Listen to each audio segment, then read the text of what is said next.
Hello friends, in my first video I have installed a new Ubuntu operating system.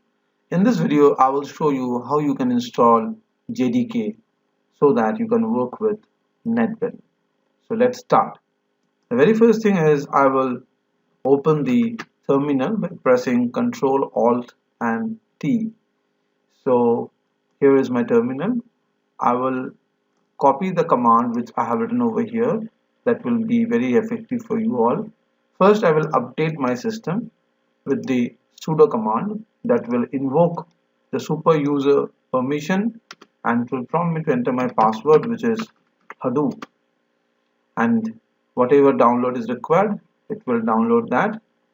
uh, Over here you see there is something that was unable to refer.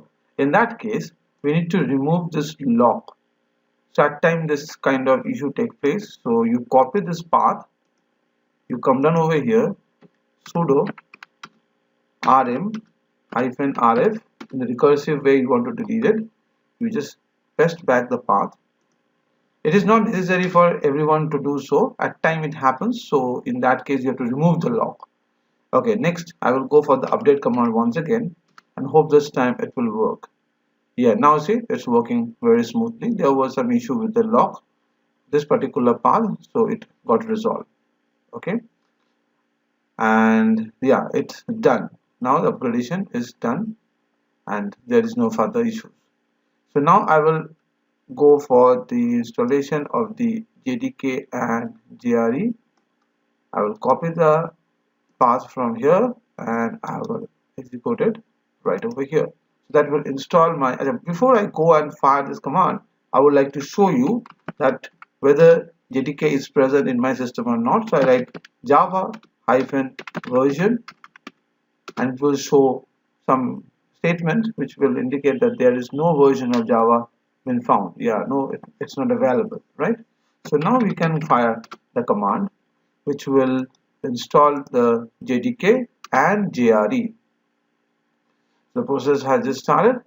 It will ask you to continue and I will continue it. It is downloading all the relevant files from the net.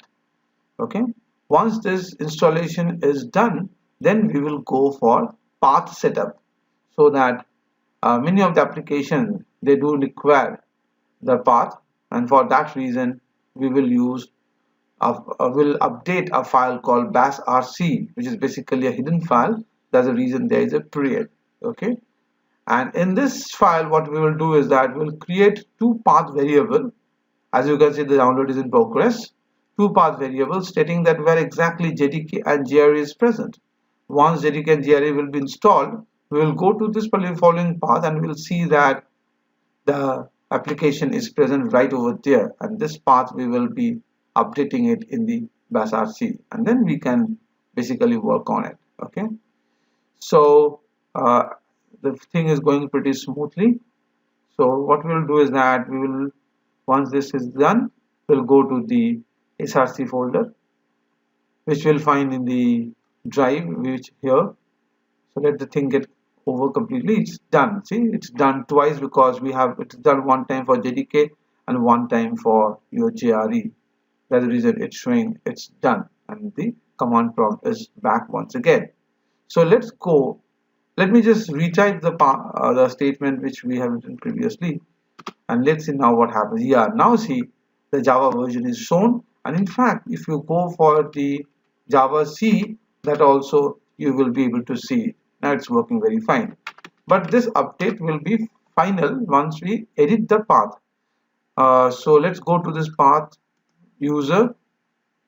So here you come to the computer. From the computer you will get the user folder. From the user you go to the lib. Over here a lot of folders are there. From there you can go for the JVM. Here it is. Inside JVM you have the path called Java open. Here Java 8 open Jdk. So here is the bin folder and this is what you need, and you also need the Jre folder. So this path you need to insert in the basrc file, and that's what actually I have done over here. So how do I get to this particular path? The easiest way is to right click on the blank space, open the terminal window, and from here you just copy this path that will be good enough. So just simply copy the path from here and you can put it over there. That can be a smart way of doing it. Okay, so let me edit my basrc file. So I will just open with the sudo permission. Remember, it's a hidden file, so you have to create the pre-ed, and this will open through an application called gedit. Okay, so that you can edit your file. Be careful about this file, that by mistake you should not edit any other statement over here. This is a very important file. So you simply scroll down to the last part of the statement. Here is the where we will insert the relevant path of your Jre and your Java. So just copy the statement. This file we have to come back periodically when we will go for Hadoop installation. After inserting the path, just save the file and close it. This file will not be, the changes will not be reflected until you fire the source. This will actually update your basrc file. So right click this and paste it. Just you will get back the terminal command prompt terminal once again. Okay. So now your Java is successfully installed. Now you have to go and install your NetBeans. And for that reason, we have to move to the, which we can download the relevant file from the internet. And for that, you need to go to the browser. You open your browser. From there, you can go to netbeans.org to download it. Even though I have already downloaded the file and it is in my pen drive, so I don't have to download it again just to save time. I did it before. So I'm accessing my pen drive over here, and from here I will copy the NetBeans file. Here it is. See, NetBeans file is right over here.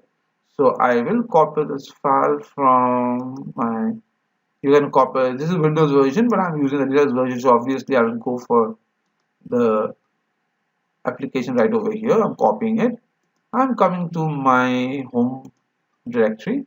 Over here on the home, I'm in the document folder. Let me paste it. Okay, and here it is. You can get this particular file from your NetBeans site. So I'm just showing you the path where you will be getting this file. So write netbeans.org. So the latest version of NetBeans is available, even though I didn't download it that. I don't want to ask me later on.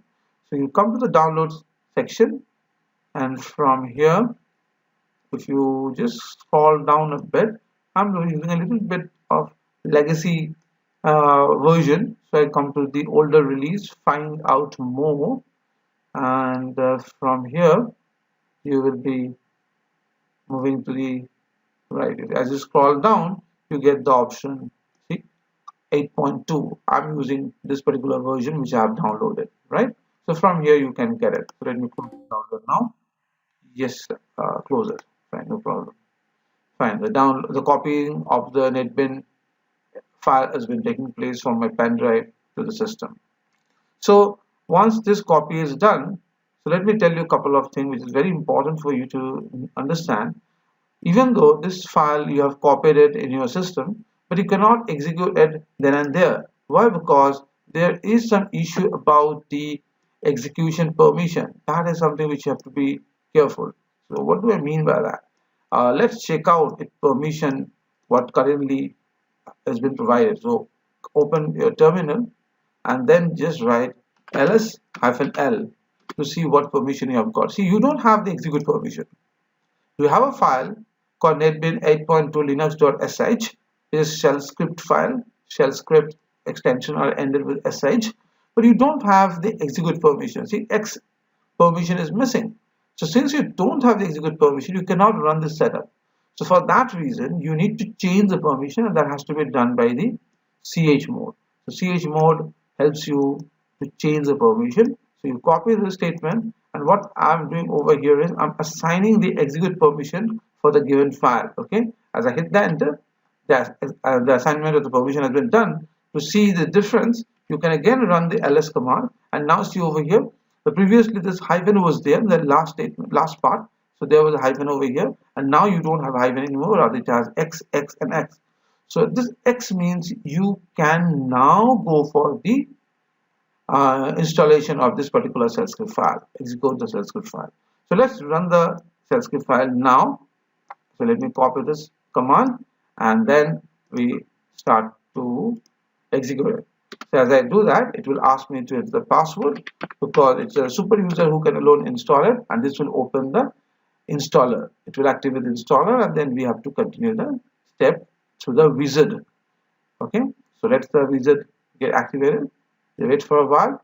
Yes, it is coming now.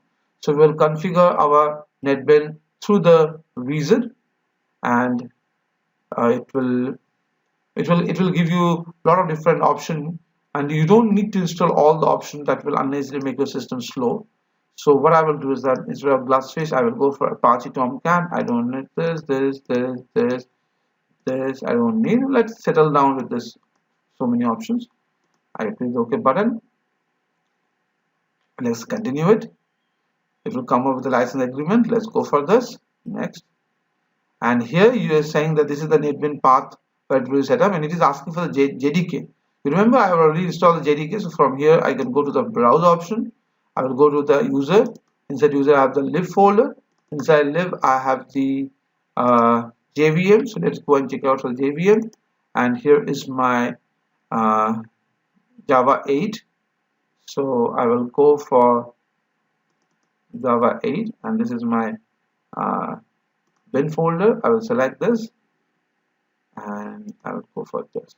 Oh, it doesn't contain a specific folder. Okay, very good. So let's move one step back.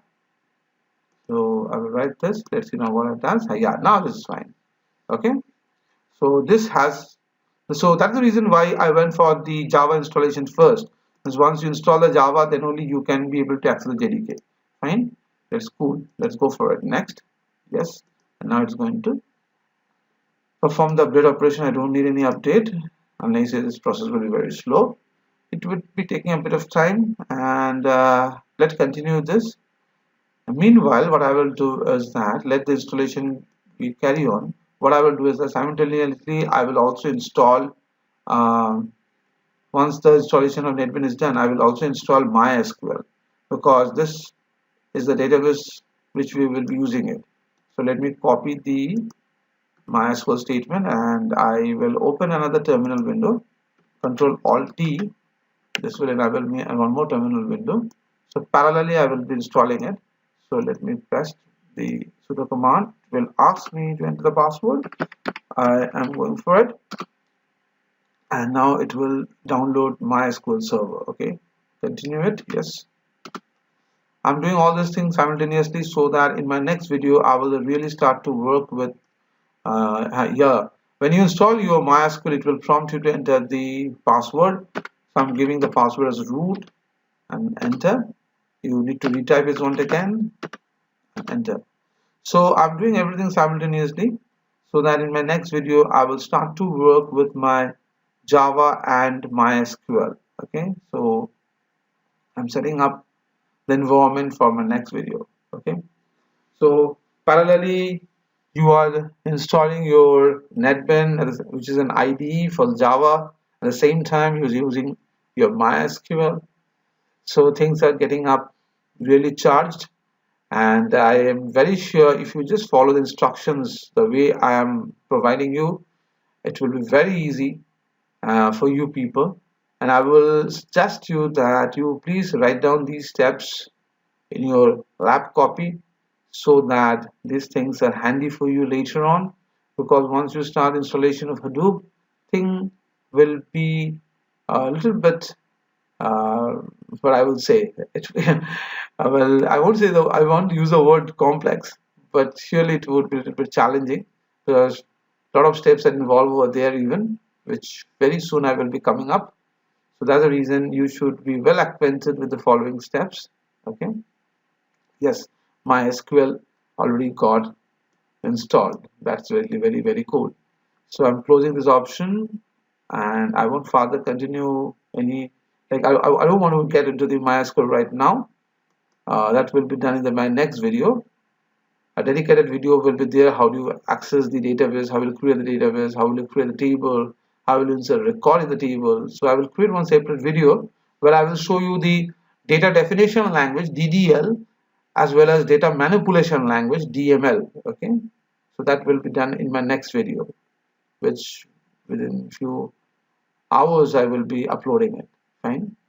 So almost the process is done, and here I just wanted to focus on the installation of Java and Jdk and NetBeans.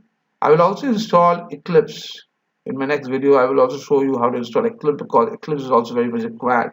Okay, so we'll work on both the IDEs so that you are very acquainted with, because when we will write the Hadoop program we will be using the Eclipse IDE. So I will make you acquainted with both the IDs, and these are very standard IDs for the professional environment. This much I can tell you, that if you are well acquainted with Hadoop, surely it will be effective when you go for the campusing, because big data is a very big in demand right now in the market. Okay. Later on, you can move to the world of data science, because the data that has been generated can be used for the analytical purpose, or you can even move on for machine learning. So a lot of scopes are there in this domain, and each of these scopes has a huge reflection in the pay package. But remember, whatever you will be doing it, you need to have a good grip over Java, because when you work on Hadoop, you will be working on MapReduce program of Java. So before you switch to MapReduce program, you need to get yourself have a good firm grip over Java. And along with MapReduce, we'll be also working on Hive database as well as HBase. These are the database which we'll be working on Hadoop. Okay. Yeah. Meanwhile, your updation is done and your NetBeans is really installed fine. So let me close all this thing. We don't need any of these things anymore. And if you want, you can remove this setup also, unless it will occupy the memory space. I do have in my pen drive, so there's no problem. Let me close this one. Let me close this one also. Let me come to the search window, and over here I will type NetBeans. So let me run a very basic sample program just to check whether things are really working well or not. So just wait for a while as the NetBeans will be getting activated. So you saw that how from the scratch I'm starting all these applications, and if the Jdk Jre configuration path has been well set up, then there won't be any issue in the module. It will show you directly the Java application. In case if there is any problem with the Jdk or the Jre path, it will be prompted immediately right over here, and you will find no option related to Java. Apart from that, other options will be there. Okay, I don't think such issue will come. Okay. So once it got activated, and here is the startup page, so it's good to proceed now. Yes, things are slowly and steadily settling down. Yes, now you go to the option called File. From here, the new project. This window will show you that whether Java has been successfully activated or not. Yes, very good. See, Java is right over here. So that means the path setup was really good. You click this option, continue. Here you have to go for the name of the project. So this is my first project. So I'm writing the first project. I'm writing first project. I'm unchecking the main. I will do it by myself. I click the finish option. So this is the first time it's opening, so it's taking a bit of time to settle down. Once it has, if you periodically work on this, then the environment will be created and this initial delay won't take place. So just be patient. Well, big data require a bit of patience within yourself, because this is not a child's game. Okay, so let me make the window big enough. Yes, let me remove this pan window. So we have sufficient space. As you can see over here, we have a first window. We expand this, and we don't have any package right now, so source package would be empty. We don't have any package, so let's create a package over here. Right click, go to the option called Java new, and then Java package. And as of convention goes, the package name is always in lowercase. So let me write as my pack. Okay, and it's getting stored with the project called source package, and that's up. Finish. That will create my package. You remember the package is just a folder within which you have got the .class files or .java files. So go to new and go to Java package. So the file will be created within this particular package. Okay, so package name is this. So here we will be writing it. Already I have a package, so I'm creating a package. By mistake I've written that. I will go for Java new Java class. Yeah, this is the option which I should go for. So the class name by convention is always in uppercase. So this is, suppose this is a class called 1.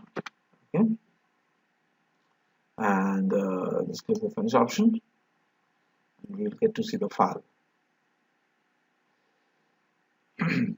Yeah, here is the file.